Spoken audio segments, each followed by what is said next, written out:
Donc, je me présente, je suis Dr Moubine Djima, je suis du département d'architecture, enseignante-chercheur. Et j'ai beaucoup travaillé à Constantine, et là, je fais ma mutation à Béjaïa. Et je suis très heureuse que Belux ait cette on va dire cette occasion, quelque part, de créer le lien entre la recherche et tout ce qui est travail terrain. Donc, ma présentation s'articulera autour de l'urbanuité, un néologisme créé pour mêler un peu l'urbain et la nuit, c'est-à-dire parce que la journée, elle est à la tarification nocturne, et on a cherché quelque part à travailler sur le tourisme de nuit. Donc, il est à savoir que quelque part, la ville, elle a toujours été vivante la journée et morte la nuit, parce que c'est la période du sommeil, c'est la période où c'est le temps de repos, etc. Mais par contre, actuellement, elle est dormante, ou elle est quelque part morte. Pourquoi? Parce qu'il y a tout un stéréotype qui s'est développé, selon lequel la nuit est en étroite relation avec tout ce qui est peur, tout ce qui est, on va dire, un petit peu transgression, et du coup, on essaye de plus vivre la journée que la nuit. Par contre, avec tout le développement par exemple, ce qui a été développé tout à l'heure dans la présentation, donc tout le développement de la ville urbaine, ou la vie urbaine, on se retrouve en fait que les générations actuelles, ils n'ont pas d'horloge biologique comme la nôtre. Donc pour eux, la vie, la nuit, ou la vie, la journée, c'est la vie en général, donc il n'y a pas réellement une limite de programme. Alors, les villes actuellement, quand on rentre dans tout ce qui est compétitivité et attractivité, que ce soit économique ou touristique, on cherche une attractivité et une compétitivité le jour et la nuit. Donc là, on se pose la question, est-ce que réellement on peut créer une urbanuité en Algérie? Et pour cela, il faut savoir que l'éclairage public joue un rôle très important dans le design et la conception de l'urbanité en général, c'est-à-dire toute la vie urbaine de nuit, la vie nocturne. Donc dans cette contribution, je vais vous présenter un petit overview sur la question de l'urbanité et quelque part la place de l'urbanité à Béjaïa, et surtout que peut apporter l'éclairage public.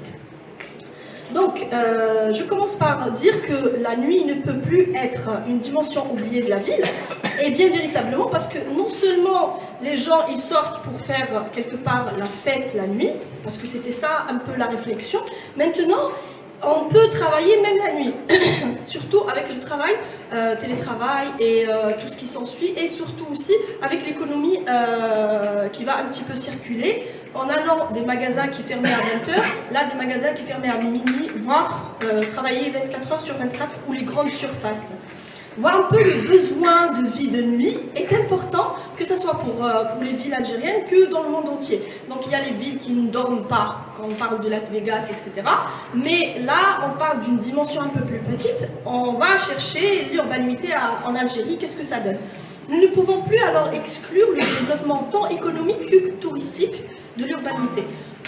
Si on doit chercher une économie plus développée, on doit chercher un tourisme plus développé, on doit chercher les dimensions bien sûr de jour, mais on doit réfléchir aux dimensions de nuit. Et voir aussi que quand même les touristes, quand on va à une ville, on dort moins. Quand on fait du tourisme, on dort moins que lorsqu'on travaille ou on est chez soi. Donc cependant, la vie nocturne est souvent associée quelque part à tout ce qui est délinquance, tout ce qui est par exemple alcoolisme, etc.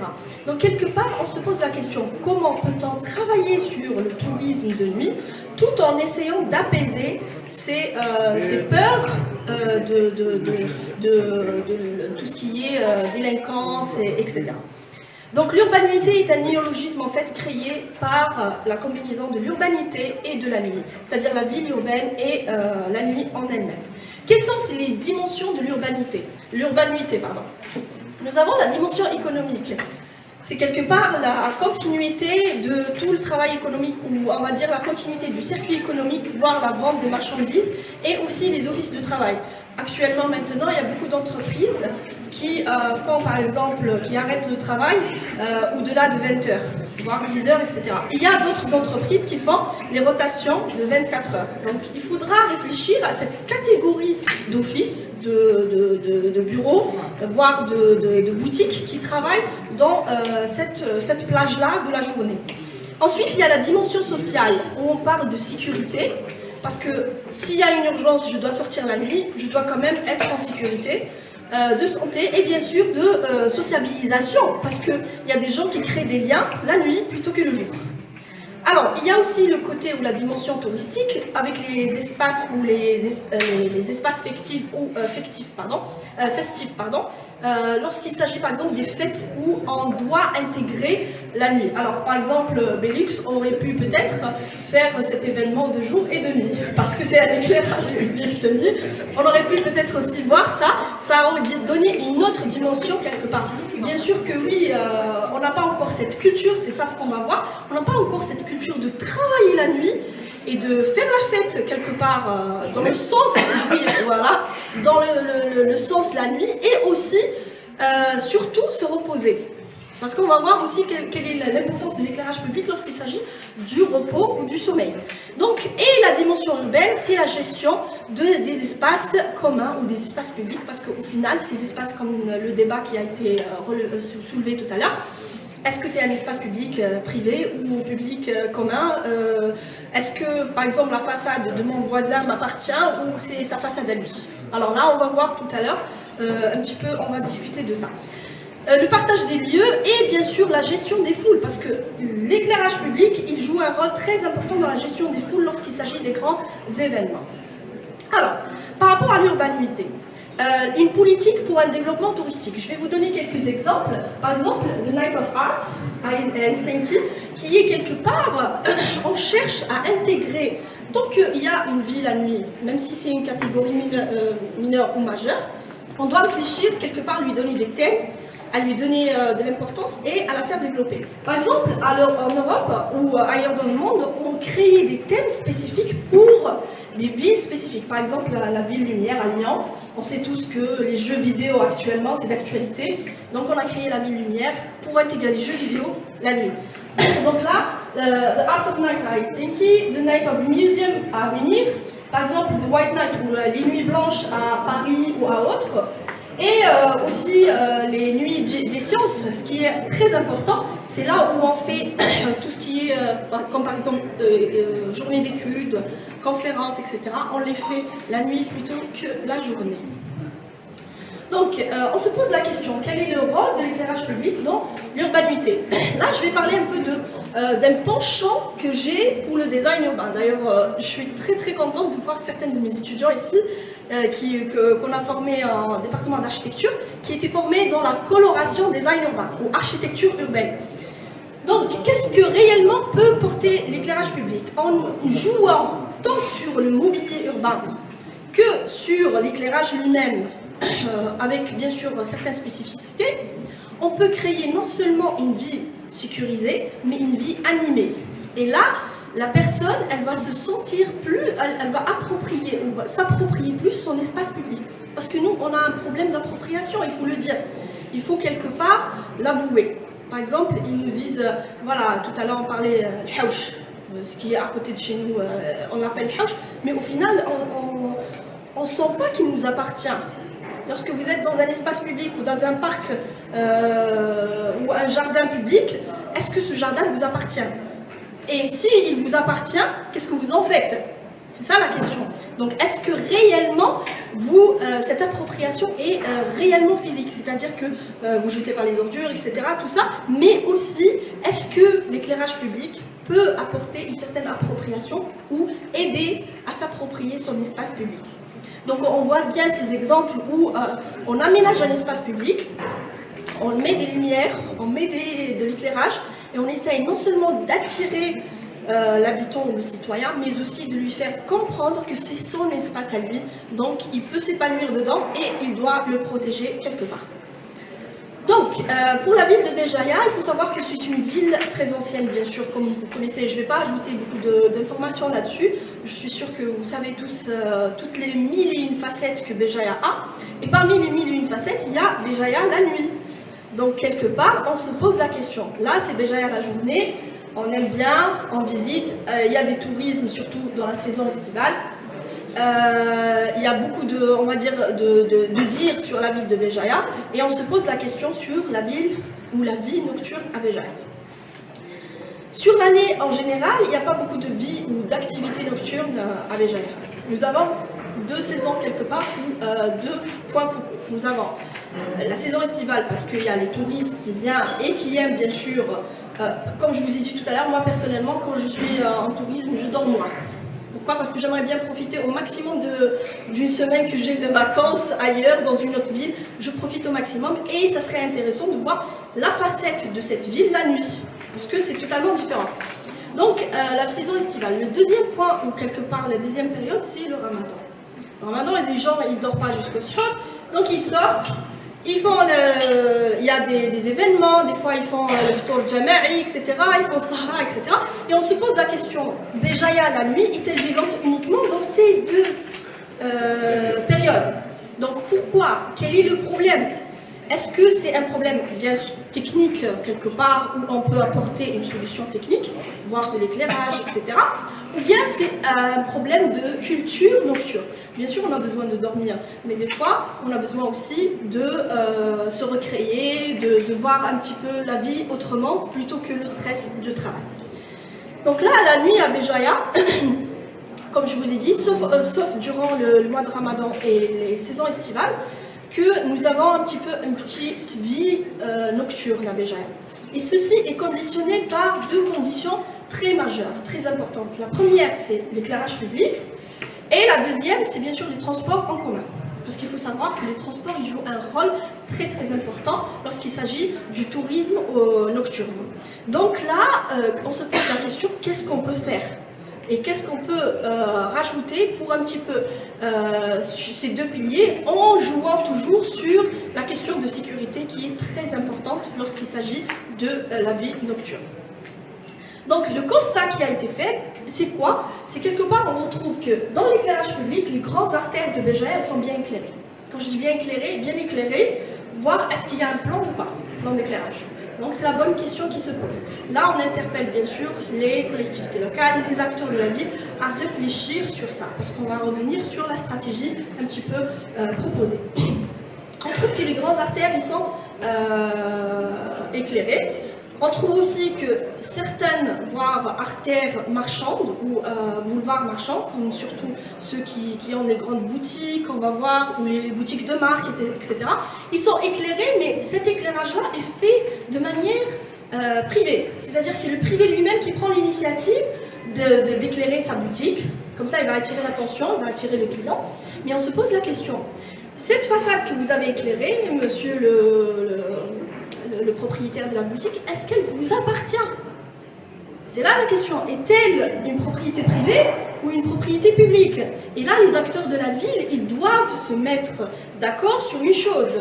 Si on doit travailler la vie dans la ville, que ce soit en jour ou en nuit, on doit définir tout ce qui est public et tout ce qui est privé et essayer d'intégrer on va dire cette culture du public et du privé à tous les citoyens et les acteurs de la ville. Et quelque part, lorsque je veux, par exemple, habiller ma boutique en lumière, je dois peut-être me conformer à un certain plan qui va un petit peu créer une harmonie, qui va créer un plan touristique qui va un petit peu attirer les touristes, qui va attirer les gens. Donc on peut par exemple voir tout ce qui se fait, je vais donner la galerie, le boulevard ou l'artère la plus connue sur Paris, les Champs-Élysées. On se demande, surtout en période de fête, le plan d'éclairage a-t-il été réfléchi ou bien tout le monde se met à éclairer ses boutiques ou à éclairer ses façades comme il veut. Donc c'est un peu ça la question qui se pose et le constat qui a été fait. Donc l'importance de la réflexion sur ça, elle émane un petit peu de l'importance du tourisme nocturne dans la ville de Béjaïa, voire en Algérie en général. Donc là, je vais vous donner un peu un cheminement de stratégie simple et efficace, mais quand on dit simple, ça ne veut pas dire facile. C'est un peu le contraste. Donc la première des choses, c'est bien sûr, quand on dit tourisme nocturne, on dit transport en commun. Donc on doit quelque part revoir les plages de transport public. Donc ça, c'est de 1. Le deuxième des choses, c'est le développement de ces transports spécifiques, parce qu'il ne suffit pas d'avoir des transports publics, il faut avoir une multimodalité de ces transports. Parce que quelque part, les bus, est-ce que c'est le seul transport qu'on peut avoir? Et la question se pose là, on peut travailler sur tout ce qui est, par exemple, tramway, tout ce qu'on parlait tout à l'heure de Madame Kiwa a parlé par exemple du vélo, quelque chose qui est très importante et très intéressante, qui peut se développer facilement en Algérie si on voulait faire un plan de circulation. Donc là aussi, on peut aller à la création d'une atmosphère plus sécurisante en utilisant plein d'astuces. Voir l'éclairage public intensifié et utiliser un éclairage public bien sûr étudié. Et là, je voudrais revenir sur certains points. On va en parler tout à l'heure lorsqu'il s'agit des 3 acteurs un petit peu de l'urbanité.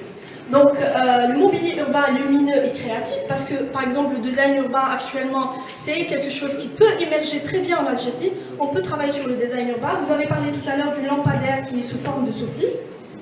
Derwish, pardon, d'un derwish, et je me pose la question, est-ce que c'est en relation à la culture soufie en Algérie, plus précisément à Béjaïa, ou bien c'est juste réfléchi de manière à ce qu'il y a, techniquement parlant, il y a lumière d'un côté et de l'autre, sans pour autant toucher à l'aspect esthétique de manière un petit peu agressive. Donc là aussi, il y a plein de choses qu'on peut faire lorsqu'il s'agit de la créativité de l'éclairage public et bien sûr du mobilier urbain. Parce que l'éclairage public, on a tendance à réfléchir à l'éclairage public directement les lampadaires et les poteaux, ce qu'on appelle chez nous les poteaux. Alors, est-ce que l'éclairage public c'est que ça? C'est que ça. Alors que réellement l'éclairage public, il va au-delà de tout ça. Il peut être intégré dans le mobilier urbain, il peut être intégré dans tout ce qui est bâtiment, surtout monuments historiques. Il y a même actuellement ce qu'on trouve dans les sur le sol, voilà. Donc sur le sol qui peut un petit peu donner plus, vraiment plus aux piétons. Parce que là, les villes, elles sont devenues, comme vous savez, elles sont devenues des villes pour les voitures et non pas des villes pour les piétons. Donc il faudra aussi réfléchir à plein de dimensions. Création d'un plan d'éclairage bien réfléchi et spécifique à chaque ville et chaque situation. Par exemple, le plan d'éclairage que je vais faire, monsieur tout à l'heure a parlé du circuit touristique. Donc là, la question qui se pose, est-ce que je vais créer un plan d'éclairage qui soit le même pour le circuit touristique que pour le circuit marchand, que pour le circuit par exemple quartier ou habitation, etc. C'est là la réflexion totale et c'est là que vient le rôle je vais dire le rôle principal des maîtres d'ouvrage et des architectes et designers. Donc ensuite la gestion des lieux festifs, parce que il faut savoir que les lieux festifs posent problème. Est-ce qu'ils sont intégrés dans un milieu urbain bien intégré? Est-ce qu'ils sont excentrés? Est-ce que, par exemple, ils donnent plus de valeur à la fête elle-même? Par exemple, quand on fait certaines fêtes dans nos traditions, par exemple l'Inneir, on se pose la question où le faire réellement pour avoir une touche de l'Inneir lui-même. C'est ça la question. Donc là, et enfin, le point un peu crucial, que lorsqu'on fait tout ça, on doit intégrer la culture de la vie nocturne. Et quand on dit la vie nocturne, c'est pas, il ne faut pas avoir cette question de fête où je dérange mon voisin. Non, bien au contraire. C'est bien le contraire, c'est lorsque je fais la fête, je respecte mon voisin. Donc, y compris lorsque je participe par exemple à un événement ou une fête un petit peu urbaine, voire un petit peu un spectacle, etc. Ce spectacle-là va respecter tout l'environnement autour. Cette stratégie doit prendre en considération 3 personnes. Il faut savoir que l'urbanité, on a 3 parties. Il y a ceux qui combattent l'urbanité, ceux qui sont semi-partisans et ceux qui sont partisans. Ceux qui la combattent, c'est les dormeurs, comme moi, souvent. Il faut se reposer. On a une journée de travail, il faut se reposer. Peut-être le week-end, on peut faire la fête, mais quelque part, la majorité des nuits, il faudra se reposer. Là, il faudra réfléchir à un éclairage spécifique qui va jouer sur quoi? Qui va jouer sur une hormone bien spécifique qui est la mélatonine. La mélatonine, donc là, pourquoi cette journée, elle m'a intéressée? Parce qu'au final, elle est vraiment pluridisciplinaire. Là, on peut appeler les biologistes, on peut appeler les médecins, on peut appeler beaucoup de personnes à faire ou à réfléchir sur certaines questions. Par exemple, comment l'éclairage public peut influencer certaines hormones, comme par exemple la mélatonine. Quel est l'éclairage qui peut, on appelle ça réguler les hormones ou l'horloge biologique? Actuellement, il y a beaucoup de travaux qui sont effectués sur la lumière bleutée. Pourquoi? Parce qu'en fait, elle participe à la régulation de l'horloge biologique. Donc lorsque vous êtes, par exemple, vous faites un jet lag, donc vous êtes dans un pays et vous partez dans un autre, le décalage horaire. Donc quand vous faites un décalage horaire entre un pays et un autre, et là, vous vous posez la question comment on fait pour dormir. Il y a deux solutions. Soit vous jeûnez, le ramadan, il règle bien l'horloge biologique. D'ailleurs, c'est un des bienfaits du ramadan, sauf si vous faites la fête jusqu'au soir. D'accord. Deuxièmement, il y a la lumière bleutée. Donc, si vous êtes en contact avec la lumière bleutée, elle va aider à réguler votre horloge biologique. Ensuite, il y a la lymphothérapie ou la thérapie grâce à la lumière, parce qu'elle aide aussi à réguler les hormones du corps. Donc, imaginez avec moi tout ce qu'on peut faire pour aider les dormeurs à mieux dormir, en utilisant le mode silencieux, tranquille. Voilà. Là, ensuite, on a le deuxième acteur qui sont les semi-partisans. Ceux qui sont partisans, mais des fois à contre-cœur, parce qu'ils travaillent tout court. Ils sont obligés de travailler, donc ils sont là, ils sont partisans, mais semi-partisans. Donc là, on utilise un éclairage spécifique qui est en mode motivation. Il faut savoir que la lumière, elle peut motiver en augmentant la dopamine, qui est l'hormone un petit peu du bonheur et de la motivation. Donc on peut travailler sur ça. Et au final, pour ceux qui sont très partisans, qui sont les fêtards, donc on utilise un éclairage bien spécifique en mode fête qui peut attirer quelque part et qui peut aider certaines personnes à terminer la soirée. Parce qu'au final, on peut bien sûr jouer sur certaines hormones comme je vous ai dit tout à l'heure. Donc pour conclure, même si l'urbanité présente des défis pluriels, parmi ces défis, les énergies renouvelables, qui est un défi majeur, voire c'est le défi, le grand défi. Donc, par contre, il y a plusieurs solutions possibles, à savoir la biotechnologie, la bioluminescence. Ça, c'est très intéressant parce qu'on utilise des espèces dont vous parlez tout à l'heure pour créer de la lumière ou de l'éclairage public. Les énergies renouvelables, les systèmes économes d'énergie, tels que les LED, les automations, etc. Il faut savoir que cette dimension d'urbanité, même si elle a ses défis, il faudra la réfléchir parce qu'on ne peut pas lui échapper. Voilà. Merci à vous. Voilà. Madame, restez au public. Monsieur Bellaroui. Je suis le fondateur de Bellux. Okay, je tiens à vous féliciter. Tout à l'heure, je voyais vos photos, je me disais c'est le... Non, c'est le monsieur. C'est le monsieur. Alors, félicitations, très technique. Félicitations pour enrichir vos recherches. Je vous offre un livre sur les mémoires du tourisme de 1962-2018. Merci. C'est beaucoup de choses.